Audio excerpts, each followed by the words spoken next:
Doruk. Gideyim o zaman, görüşürüz. Tamam, görüşürüz. Ben de seni arıyordum. Buyurun, buradayım. Senin ödevinin devamı vardı değil mi?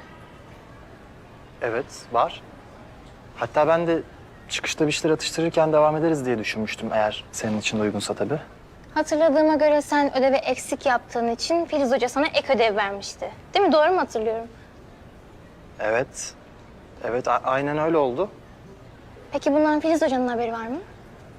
Çünkü hiç öyle ek ödev falan vermemiş. Ödev falan yoktu değil mi? Peki niye böyle bir şey yaptın? Başka bir yol gelmedi aklıma. Ne için? Seninle vakit geçirebilmek için. Seni tanımak için. Eğer ödev var demeseydim, bu dediklerimin hiçbirini okey demeyecektin. Diyecek miydin? Doğruyu söyle.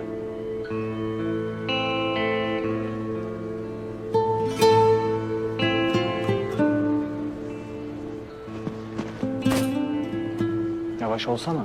Pardon ya. İyi misin? İyiyim. Bunlar ne? Banyo lifi. Hepsi biraz fazla değil mi? Satmak için arıyorum, yıkanmak için değil. Satmak için mi? Evet.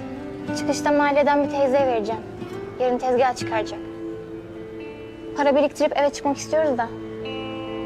Anladım. İyi para geçiyor mu bari eline? Yani hiç yoktan iyidir diyelim. Anladım.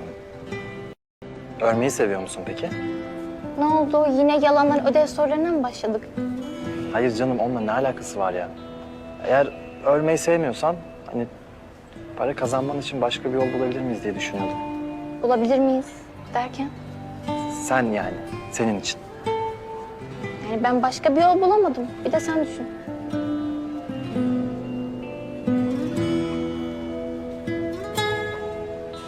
Buldum bile. Ne buldun? Bugün